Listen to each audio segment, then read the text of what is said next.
On the line right now for the first time ever, right here on The Chase, it's national champion Tony Vitello, head coach of the Tennessee Volunteers. Tony, good afternoon, sir. How are you?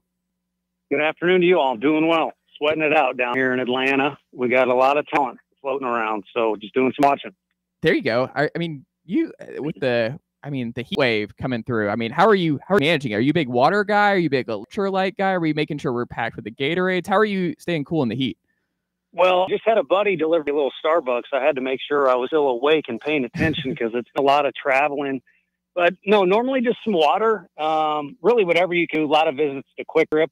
Is Bucky, you got more time, but if you're recruiting between games, Quick Trip is a little easier to get in and out of. So, but yeah, whatever you got to do to survive the summer grind, I'm not complaining because this is a pretty blessed job that I have. But it's funny, a lot of people think the summer rolls around and you go on vacation or things die down. And June and July are actually our busiest months. I mean, especially now, right, with the just where things are and the roster crunch and just the MLB draft and just how much is going and just so much change. That just feels like the defining characteristic of this offseason college baseball is just an avalanche change really quickly. Yeah, and it's what's frustrating is there's not a lot of transparency, or I guess better said is there's just a lot of gray areas. What can you do? What are you going to be able to do? And then one person will tweet something out that, you know, they want clicks, so they make it seem profound. But the bottom line is there's been a lot of back and forth with stuff, and not everyone has the exact answers. And then you throw in the fact our draft date is way too late in the summer. It just kind of makes you feel like, you know, I don't know, things were better when I first started doing this. But, you know, when the actual season starts, you talk about the media coverage and the fan bases and the talent that's on the field, the coaching. College baseball is better than it's ever been. So I guess maybe that makes it even more frustrating that our summers or just kind of our rules are a little bit out of whack. How big is it that you got Reese Chapman back in the fold for 2026? Well, probably where it's biggest is, A, we get to spend more time around a kid that we all love. And I know as a coach, you're supposed to say that. But if you've ever been around Reese, he's just an incredibly impressive person, just how he goes about his business. He's a great worker, too. I've always said the word intent. Who's the hardest worker is a hard thing to judge, but he works with the most intent of any of our players at what he's trying to do. So all those things are great. Excited to hang around him. But probably where it's biggest is if you look at next year's roster, there's not that big brother factor that we really had in 24. We've had in other years. Last year we had with Ensley. You would have liked to have had with a few more guys in last year's team, but without Reese, it would have been almost a brand new roster and really a bunch of sophomores that you're looking to lead your team. So there's a real sense, I think, of Reese and Arv and a few other older guys, like they'll be able to lead our guys. Have you looked to Coach Rick Barnes at all in terms of handling this? Because, I mean, this is something basketball has had to deal with at an extreme level the last couple of years as well. And, I mean, with Rick, this transition from Zakai and Jemai to a roster, I mean, you have Cade back, you have Felix Akpara, but a lot of those long-term lieutenants who understand the culture and what Rick expects from his guys year over year, it's getting harder and harder to maintain that culture with guys who have been in the system for a long time. And you talked about Reese's return, but Hunter Ensley gone, and he as a long-term team leader. Do you look to Reese? Do you look to other guys? Do you look to Stone? How does that work for you? Yeah, no, I think you definitely look to Stone. He's earned that right. He'll be in his third year, but it's almost kind of like his fourth year based on his accelerated workload. He's always working his butt off, and he's everybody's favorite. I've said that a million times. So, but again, some of those sophomores, they're going to have to step up a little bit, and I think some of them, like Jay Abernathy, are eager to do so. Levi Clark is in that category too. But, you know, in college sports, anybody can lead. I don't think you have very many Peyton Mannings or anything like that. And the days of you having a roster like Coach Barnes had when he had Admiral and those guys, you know, I'd go to those games. And Rick, I definitely think every college basketball coach that truly knows the game, a lot of them will say he's the best coach in the country. And so he clearly can coach, but with that Admiral team, you'd go and the players coach themselves almost more than the coaches did. And I don't know with the portal and everything else that I'll be able to have a team like that or be around a team like that, or he'll have a team like that again. So I think you got to make every guy on the team eligible to lead, even if it's a freshman. Like Dean Curley starts every day as a freshman for us in 24. He was a leader to some extent. Coach Vitello, we appreciate you coming on. You talk about, leadership and new additions to a roster. When you're recruiting these guys, are those, what kind of characteristics are you looking at when you're meeting with them and stuff like that you think could possibly parlay into being a leader on that roster? I think you're looking at, like there's so many games going on right now. You got to take quick snapshots of guys' movements and kind of how their delivery works or their swing works or just how they move on the field. But also what you can kind of take quick snapshots of is how do they interact with their teammates when they come on and off the field, or somebody gets a hit or a coach has something to say to them or a bad call from the umpire. And then walking around these facilities, because basketball is like this too. Coach Barnes has gone to this facility, Lake Point. I'm staring at it. They've got a big gym. They've got all these fields. You kind of come across paths of these kids and you see them interact at the concession stand or with their families, and how they carry themselves says a lot. And I don't know that I got the conviction that Bob Knight does. I know Bob Knight did an in-home visit and a kid was rude to his mom and he got up and left. We all want talent, and I'll be honest, sometimes you make concessions. But if you're going to make concessions on how a kid acts around other people, especially his teammates, he better be an elite athlete. And in the back of your mind, you're saying, we can help this guy develop as a person. But yeah, kind of movements and then presence.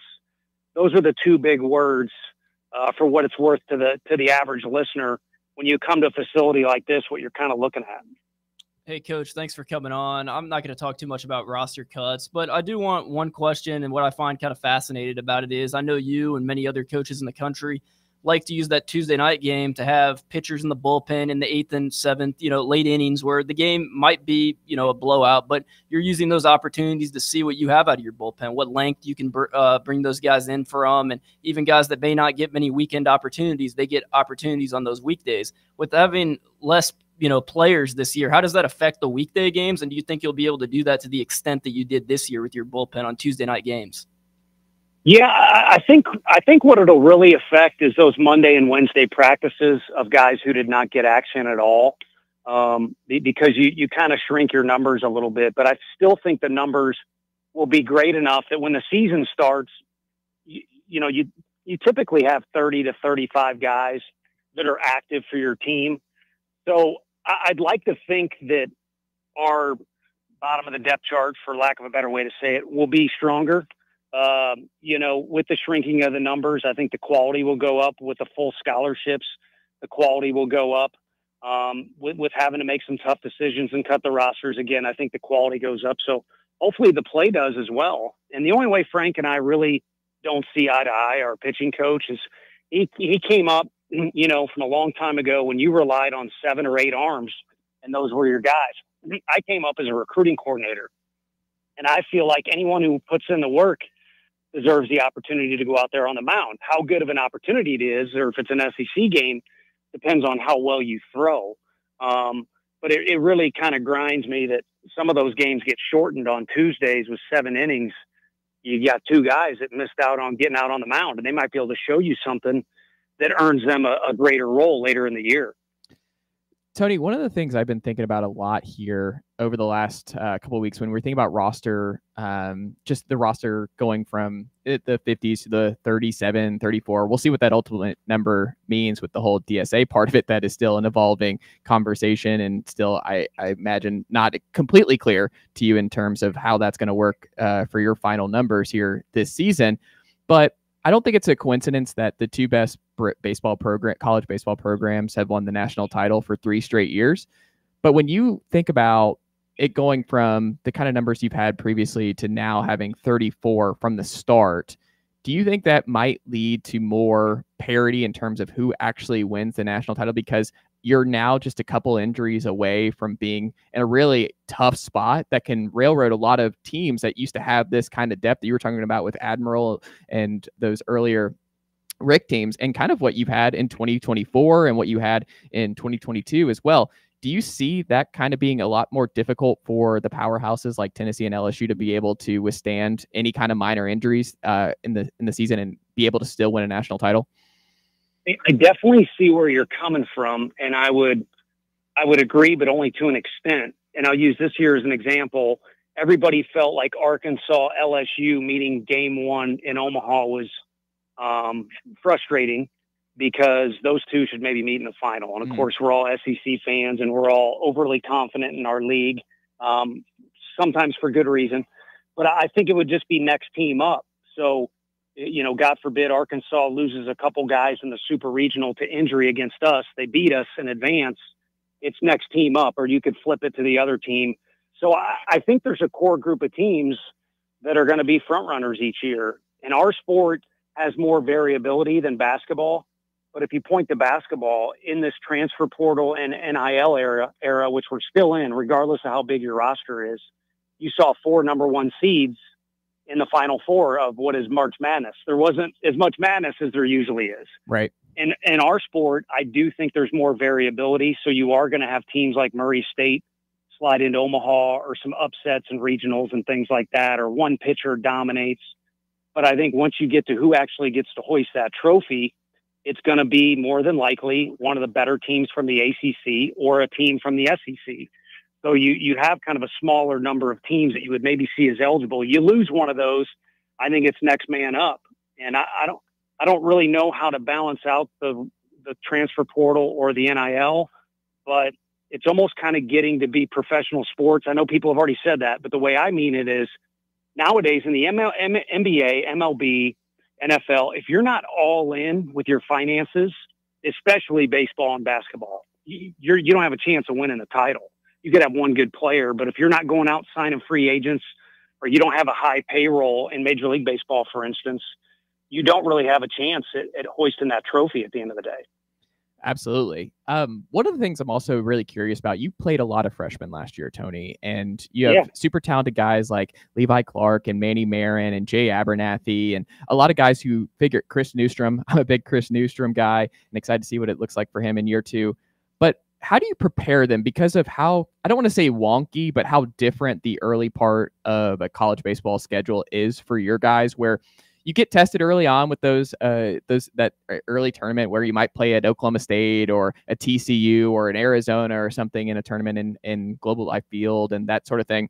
But there is still an SEC gauntlet awaiting these guys who are super talented, top 100 guys who've just thrived for years and years. You're like, hey, there is an SEC grind, and there's going to be a wall that you hit, that Levi Clark hit for a little bit, but then he bounces back and he finds his footing, and he's an everyday starter for you down the stretch. Manny Marin having to learn with that as well. How do you prepare them for this unexpected transition from, hey, we've been mashing and succeeding at an elite level for a long time, but it's just different once you get into conference play, and you just have to go through it?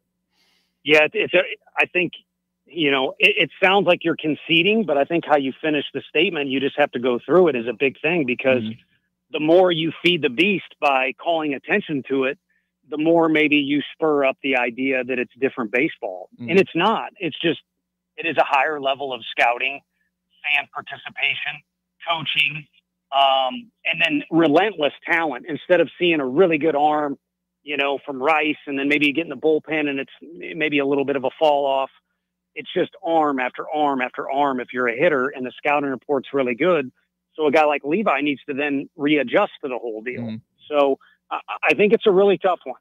And for freshmen, the best way to prepare yourself is to take every advantage of every opportunity and recognize somewhere along the line you faced SEC caliber competition.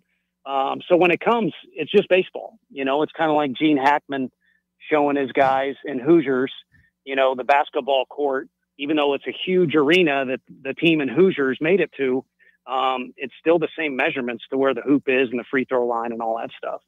We'll get you out on this, Tony.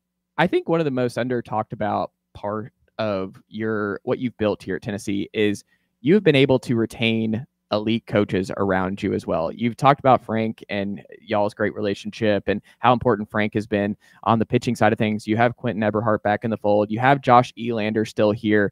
How important has it been for you? And then going into another year of a bunch of transition in terms of roster changes, this sort of thing, that you have your guys that you've been able to build with and rely on year over year to still have them in the fold with you in the foxhole. Yeah, it's pretty crazy. I think one thing is, we all enjoy working with each other. But if you look at the administration changes we've gone through, John Curry hired us and decided to wipe the entire slate clean, which there was great baseball people working at our place. But I think it's a really tough deal when you're forced to inherit or keep people, because it doesn't set the chemistry off on the right foot. And John allowed us to take our time, and we went way slow on some of those positions because we wanted to take our time, and we knew how valuable development was going to be at our place, where we were a last place type program. And then Coach Fulmer comes in, and he was the first one to have a feel good about what we were doing. And he bumped up our contract and allowed us to compensate those guys in a way, that made them feel appreciated. And then to the nth degree, Danny White, when he came in, everyone knows he runs a tight ship as it relates to finances and where people sit and how much, and he's smart. He's really good at it. And what that's allowed us to do with his generosity, and Chancellor Plowman's had a lot to do with it, is keep everybody here and make it a destination job rather than this deal.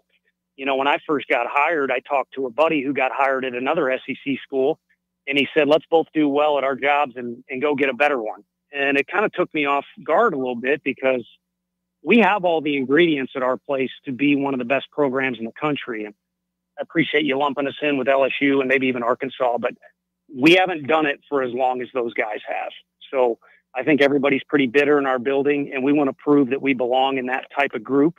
And the fact that Danny has done what he's done with basically compensation, the stadium, the way he's made everybody feel like this is truly a destination spot, it relieves any conversations of what else is out there or who's doing this, or we just focus on who we are.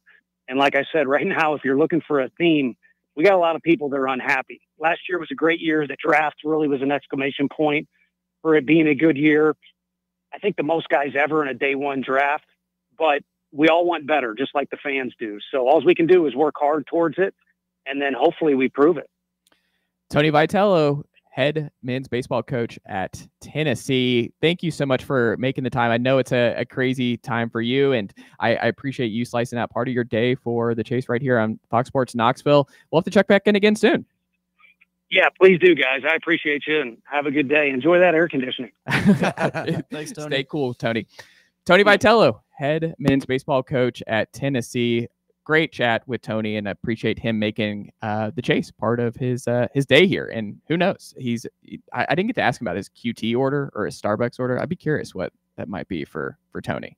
He's got some great answers. He's got a great personality. Yes. That's a fun interview every time. Like, you never know what he's about to say, but it's just fun.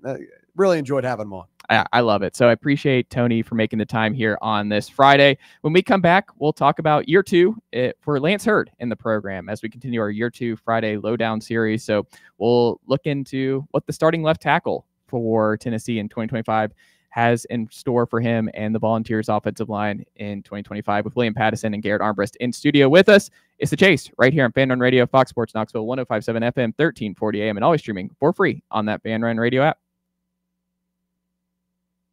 For the fans, by the fans.